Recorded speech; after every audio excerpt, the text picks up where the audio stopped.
Welcome to Matters Financial and Geopolitical from a Frontier. Thank you as always for stopping by. I joined Debal on his morning NTV show to discuss the economy and the State of the Union address, which the President is going to make in a few minutes. Habil Olaka, Kenya Bankers, the Director General of the African Development Bank, Gabriel Negatu, the head of the NSC, Mr. Odundo, and Professor Wainana were the panel with me, and it was a really, actually very enlightened and enlivening conversation, and I thoroughly enjoyed it, so thank you to Debal.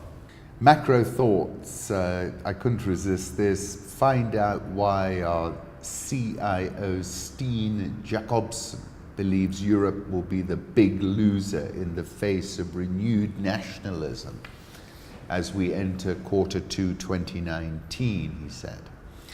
And that took me back to two things. One is an article I wrote about Europe being off balance and being surrounded by Putin, amongst other things. Have a look at that. And Steen asks, can the centre hold? And that took me back to W.B. Yeats, whom I quoted in my weekend article, "The falcon cannot hear the falconer. Things fall apart. The centre cannot hold. The best lack all conviction, while the worst are full of passionate intensity." That's the case, isn't it, quite often?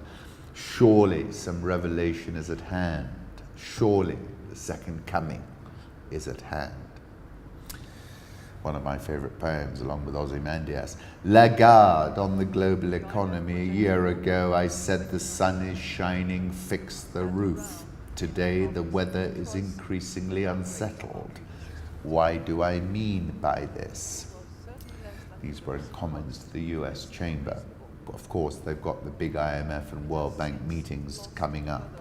You recall at the end of the year I wrote series of articles under the theme of Annus Horribilis, because it was such a tough year in the markets.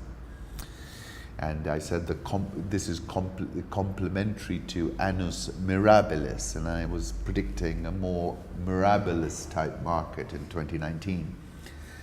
And to that point, the S&P 500 index closed within 2% of its all-time high yesterday. This is from JS Blocklet.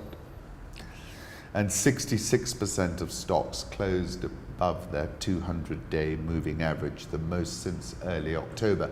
This is spillover optimism around the cessation of hostilities with China.